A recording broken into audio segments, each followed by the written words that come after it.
El día de hoy me gustaría compartir con ustedes esta nueva serie que he titulado La Ley de Dios. Y el tema que veremos será el pecado.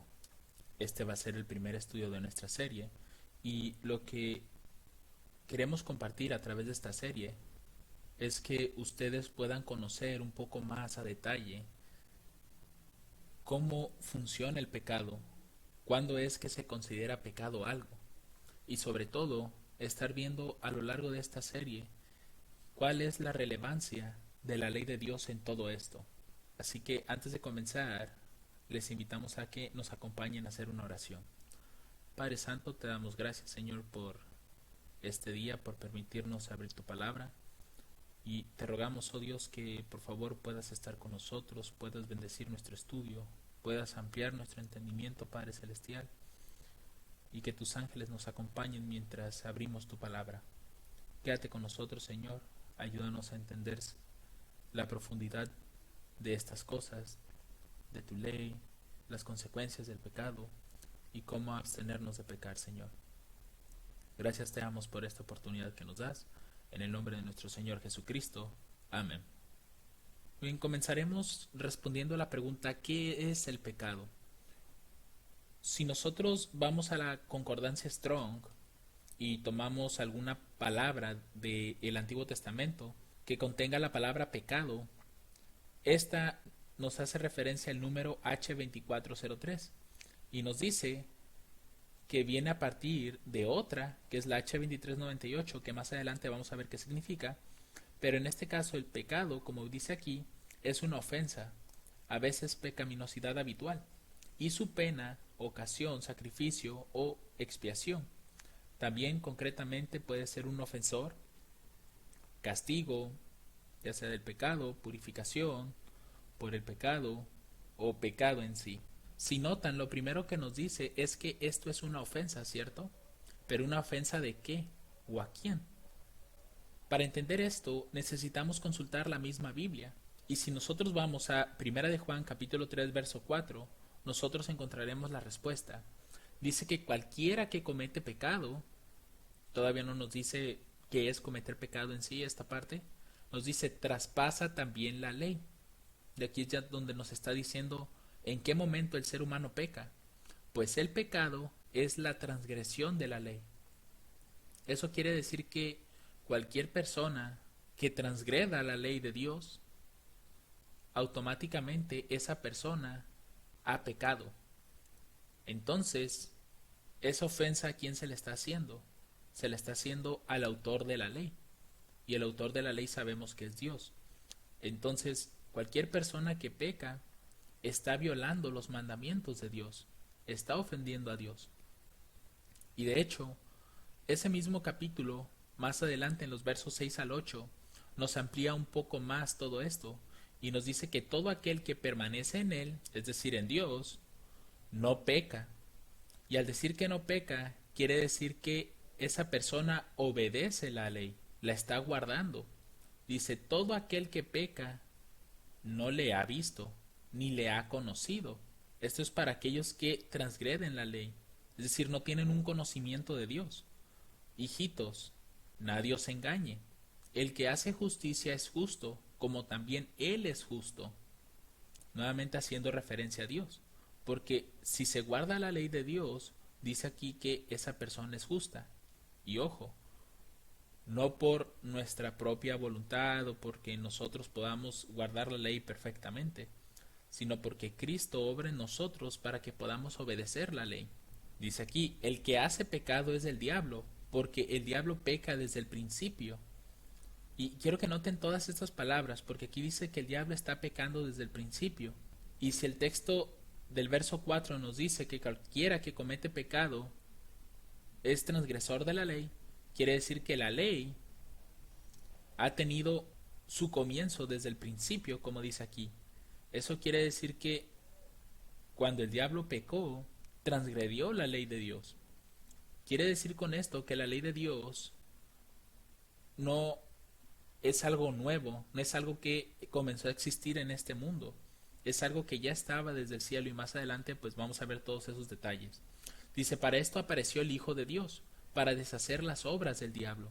Ahora bien, si nosotros consultamos ahora sí esta palabra, la H2398, en relación al pecado, nos dice que es una raíz primitiva propiamente para fallar, por lo tanto, en sentido figurado y general, para pecar, por inferencia para perder, faltar, expiar, arrepentirse, descarriarse, condenar, llevar la culpa, limpiar, cometer pecado, por falta, daño que ha hecho, pérdida, fallar.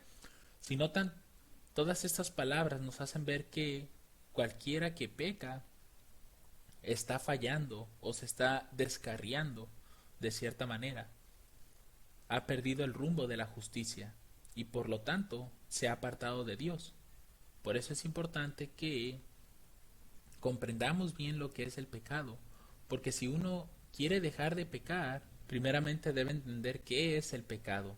Incluso Pablo estaba consciente de esto, que es necesario la ley para conocer lo que es el pecado.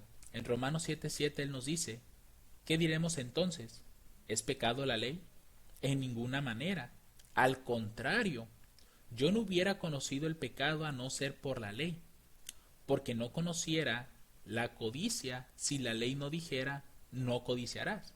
Entonces, evidentemente nosotros, para saber en qué estamos fallando, necesitamos conocer la ley, porque la ley nos va a decir qué es lo que estamos haciendo mal. Y la ley, como no puede salvarnos realmente, la ley nos guía a Cristo, quien sí puede salvarnos.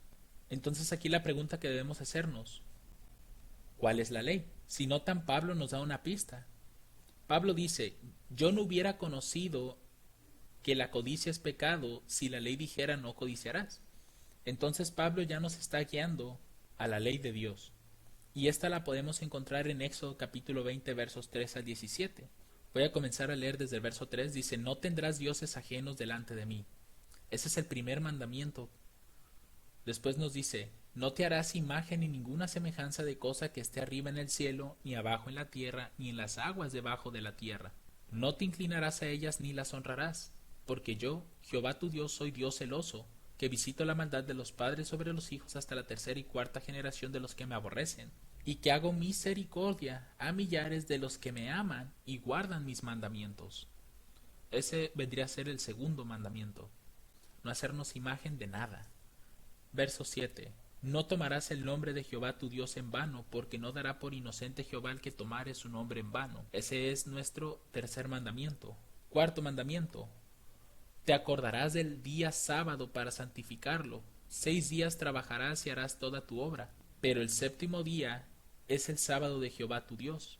No harás en él obra alguna, tú, ni tu hijo, ni tu hija, ni tu siervo, ni tu sierva, ni tu ganado, ni tu extranjero que está dentro de tus puertas. Porque en 6 días hizo Jehová el cielo y la tierra y el mar y todas las cosas que en ellos hay, y reposó en el séptimo día. Por tanto Jehová bendijo el día sábado y lo santificó. Noten que esto no se remonta apenas en esta historia de Éxodo 20, se remonta desde la creación. Quinto mandamiento, honra a tu padre y a tu madre, para que tus días se alarguen en la tierra que Jehová tu Dios te da. Sexto mandamiento, no matarás. Séptimo, no cometerás adulterio. Octavo, no hurtarás. Noveno, no hablarás falso testimonio contra tu prójimo. Finalmente el 10º mandamiento, que es el que está citando Pablo, nos dice, no codiciarás la casa de tu prójimo, no codiciarás la esposa de tu prójimo, ni su siervo, ni su criada, ni su buey, ni su asno, ni cosa alguna de tu prójimo. Entonces cuando Pablo está diciendo que él no hubiera conocido la codicia, si la ley no dijera no codiciarás, Pablo precisamente se estaba refiriendo a estos mandamientos. Si notan, él estaba citando el último, pero ese último mandamiento está dentro de los 10. Entonces Pablo también no hubiera conocido que no debería de tener dioses ajenos si la ley no dijera no tengas dioses ajenos. Es decir, la ley nos hace ver a nosotros en qué estamos fallando, en qué nos estamos descarriando. Por eso es importante conocer la ley. Y de hecho, a Cristo, años más tarde se le hace la misma pregunta. ¿Cuál es el mandamiento más grande en la ley? Mateo capítulo 22 versos 35 al 40 dice, entonces uno de ellos, que era intérprete de la ley, preguntó por tentarle, diciendo, Maestro, ¿cuál es el gran mandamiento en la ley? Jesús le dijo, amarás al Señor tu Dios con todo tu corazón y con toda tu alma y con toda tu mente. Este es el primero y grande mandamiento. Y el segundo es semejante a este, amarás a tu prójimo como a ti mismo. Ahora, pareciera ser que aquí que Cristo ha cambiado la ley, ¿cierto? Es decir, ya no son 10 mandamientos, ahora solamente son dos. Ama al Señor tu Dios y ama a tu prójimo como a ti mismo. Pero noten lo que dice el verso 40. De estos dos mandamientos pende toda la ley. ¿Y qué es toda la ley? Pues tienen que ser los 10 mandamientos y los profetas. Entonces, ¿por qué Cristo aquí hizo esta división? Porque dijo, ama al Señor tu Dios y después dice, ama a tu prójimo como a ti mismo. ¿Dónde vemos estos dos mandamientos dentro de los 10? Porque aquí dice que de estos dos mandamientos pende toda la ley. Evidentemente, lo que nosotros podemos ver dentro de los 10 mandamientos es que estos pueden ser divididos en dos, en 4 y en 6 mandamientos. El primer mandamiento, de acuerdo a lo que dice Cristo, es amarás al Señor tu Dios con todo tu corazón y con toda tu alma y con toda tu mente. Este es el primero y grande mandamiento. Y la verdad es que todo esto está compuesto dentro de los primeros 4 mandamientos. ¿Por qué? Porque el primer mandamiento, recuerden lo que dice, no tendrás dioses ajenos delante de mí. Y sabemos que solamente Jehová o Dios es el único Dios de todo este universo. Entonces, si nosotros tenemos otros dioses, ya no estamos amando al Señor nuestro Dios. Después el segundo mandamiento, no hacernos imagen ni ninguna semejanza de las cosas que están arriba en el cielo, ni abajo en la tierra, ni en las aguas debajo de la tierra. Porque generalmente cuando se hacen imágenes de esto, la tendencia del hombre es adorarlas. Y eso es lo que Dios no quiere. Entonces ahí también estaríamos dejando de amar a nuestro Dios, si comenzamos a hacernos imágenes. Ahora el tercer mandamiento nos dice, no tomarás el nombre de Jehová tu Dios en vano.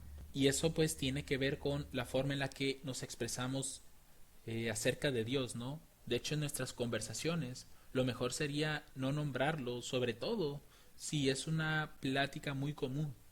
De, no sé, generalmente a veces cuando nos sorprendemos o nos asustamos de algo, decimos, ay Dios mío.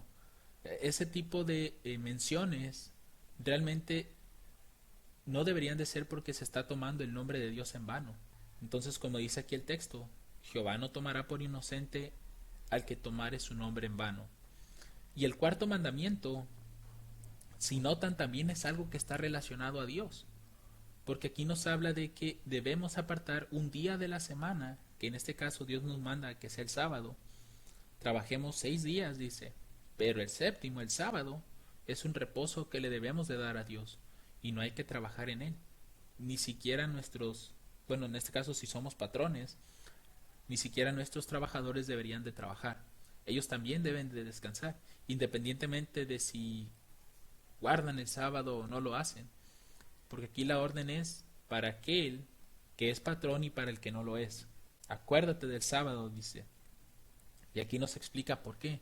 Porque es un recordativo en parte de la creación. Porque Dios hizo el mundo en 6 días y el séptimo lo descansa. Pero además el séptimo es un día especial de Dios. Porque Él bendijo ese día y lo santificó. Entonces uno debe de reposar en ese día. Y si ustedes notan, estos 4 mandamientos es nuestra relación con Dios, es decir, nuestro comportamiento hacia Dios. Por eso es que Cristo dice en el primer mandamiento, amarás al Señor tu Dios con todo tu corazón y con toda tu alma y con toda tu mente. Eso es el primero y grande mandamiento. Y el segundo es semejante a este, amarás a tu prójimo como a ti mismo. Y los otros 6 mandamientos que nosotros vemos en la ley, si ustedes pueden notarlos, son mandamientos con nuestra relación hacia el hombre, hacia nuestro prójimo, aunque no dejan de tener cierta relación con Dios, pero más específicamente es con nuestro prójimo. Cuando dice, honra a tu padre y a tu madre para que tus días se alarguen en la tierra que Jehová tu Dios te da. A pesar de que son padre y madre ellos, son nuestro prójimo, de cierta manera. Entonces debemos de honrarlos. Y al mismo tiempo este mandamiento tiene su relación con Dios, porque también debemos honrar a Dios para que nuestros días se alarguen en la tierra, ¿cierto? Entonces este mandamiento tiene una relación directa con nuestro prójimo, pero al mismo tiempo representa la honra que le debemos de dar a Dios. Y los otros mandamientos: no matarás, no cometerás adulterio, no hurtarás, no hablarás falso testimonio contra tu prójimo, no codiciarás la casa de tu prójimo, si notan, todas estas cosas siempre están relacionadas al prójimo, aunque eso no quiere decir que nada más las podamos hacer con ellos, también las podemos hacer con Dios, porque incluso si ustedes recuerdan dentro de la Biblia, cuando uno va tras dioses ajenos, Dios llama a eso adulterio, un adulterio espiritual, ¿cierto? Cuando se habla de no hurtarás, Dios lo relaciona a sus diezmos. Entonces todas estas cosas también tienen su relación con Dios, pero más específicamente están relacionadas al hombre, a nuestro prójimo. Por eso es que Cristo dividió la ley, o también podríamos decirlo, comprimió la ley en 2 mandamientos nada más. Si amas al Señor tu Dios con todo tu corazón, con toda tu alma, con toda tu mente, no tendrás dioses ajenos, no te harás imagen ni semejanza de lo que esté arriba en el cielo, ni en la tierra, ni en las aguas que están debajo de la tierra, no tomarás el nombre de Dios en vano, y te acordarás del sábado para santificarlo. Y si amas a tu prójimo como a ti mismo, vas a honrar a tu padre y a tu madre, no matarás, no cometerás adulterio, no hurtarás, no hablarás falso testimonio contra tu prójimo, y no codiciarás la casa de tu prójimo. No codiciarás la esposa, ni el siervo, ni la criada, ni el buey, ni el asno, ni cosa alguna de tu prójimo, es decir, nada. Entonces nosotros, si queremos mantener nuestra integridad, debemos de pedirle a Dios que nos ayude a guardar precisamente la ley. Ahora viene otra pregunta interesante de esto: ¿cómo saber si pecamos? Ya vimos en Primera de Juan que todo aquel que peca es porque ha transgredido la ley, ¿cierto?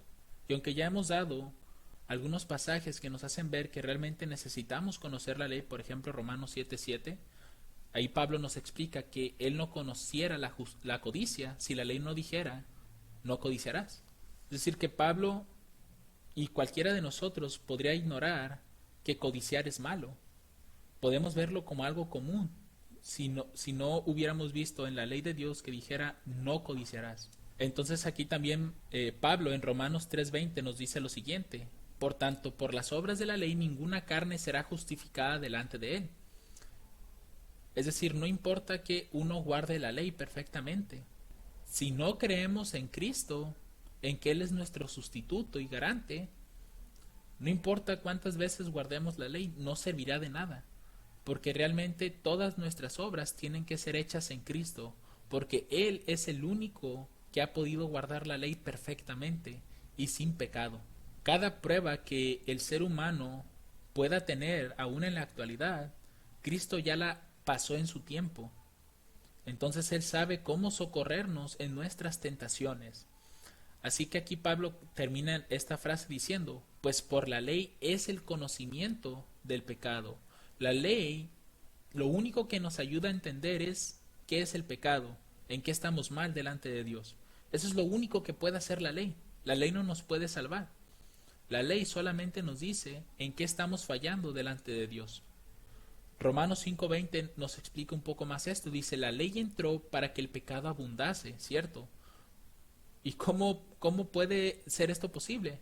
Porque la ley, al mostrarnos en qué estamos pecando, tal vez nosotros como seres humanos consideremos 1, 2 o 3 cosas como pecado. Pero cuando la ley entra y nos hace ver qué otras cosas son pecado, entonces el pecado en nosotros sobreabunda. Pero dice aquí: pero cuando el pecado abundó, sobreabundó la gracia. Es decir, Dios no va a permitir que aquellas personas que tal vez por desconocimiento no sabían que estaban haciendo mal, al conocer que estaban haciendo mal a través de la ley, y la ley, como les comentaba, no nos salva, pero la ley sí nos apunta a alguien que nos puede salvar, y es a Cristo. Entonces nosotros, al ir a Cristo, debemos de creer en su perdón y pedir que pueda ayudarnos con su gracia a poder vencer el pecado, a poder vencer estos defectos de carácter que tenemos. Romanos 6:16 Por eso nos dice lo siguiente: ¿no sabéis que si os sometéis a alguien como esclavos para obedecerles, sois esclavos de aquel a quien obedecéis, ya sea del pecado para muerte o de la obediencia para justicia? Entonces, si nosotros nos sometemos a Cristo, vamos a ser obedientes para la justicia, pero si nos sometemos al pecado, vamos a ser esclavos del pecado, y esto tendrá como consecuencia la muerte.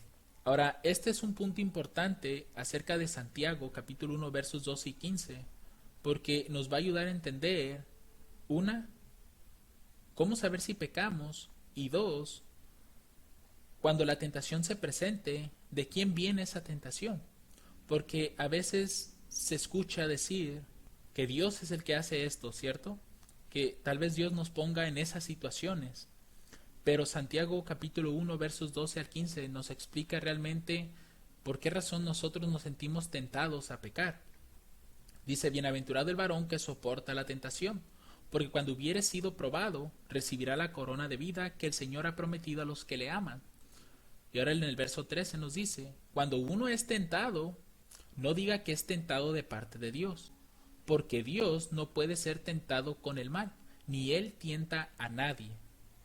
Entonces, con este pasaje queda claro que a veces las situaciones de tentación realmente no provienen de Dios. Dios no nos está poniendo en esa situación, ni nos está presentando la tentación para que nosotros cedamos o no cedamos, sino que cada uno de nosotros es tentado cuando de su propia concupiscencia es atraído y seducido, y la concupiscencia, cuando ha concebido, da luz al pecado, y el pecado, siendo consumado, engendra muerte. Entonces, cualquiera de nosotros que se sienta tentado es porque esa tentación es un deseo que nosotros estamos albergando en nuestro corazón, y cuando se nos presenta, somos atraídos y seducidos por ella. Por eso es que la Escritura siempre menciona que debemos dar muerte al pecado. Debemos de crucificar al yo con sus pasiones en la cruz, con Cristo, y pedir que la mente de Cristo esté en nosotros para que podamos obedecer. De hecho, la Escritura siempre está resaltando eso, que para que nosotros podamos vencer el pecado completamente, necesitamos de Cristo. Y la razón es simple: Cristo ya fue tentado en todas las cosas en las que nosotros podamos ser tentados, y Él ya sabe cómo salir de cada una de esas situaciones. Por eso es que Él fue tentado en todo, pero sin pecado. Y así como fue tentado en todo, pero sin pecado, también Él nos puede ayudar a poder vencer nuestras tentaciones. Sabe socorrernos en los momentos de prueba. Pero ¿qué debemos hacer? Someternos a Cristo. Así que, en conclusión, dentro de este estudio, nosotros aprendimos que el pecado es la transgresión de la ley. Vimos que por medio de la ley es el conocimiento del pecado. Si tú quieres saber en qué pecas, mira la ley. ¿Qué es lo que dice la ley? ¿Qué está escrito en ella? Y si no obedecemos la ley, no somos de Cristo, sino del adversario. Esas son las cosas que nosotros podemos encontrar a través de la Escritura. Así que la invitación es que cada uno de nosotros pueda meditar en estas palabras y que pueda estudiar la ley detenidamente, para que a través de ese conocimiento uno pueda ver cuáles son sus debilidades, y esas debilidades pedirle a Cristo que las crucifique, para que de esa manera se le esté dando muerte a la tentación y con ella al pecado. Que el Señor les bendiga abundantemente. Amén.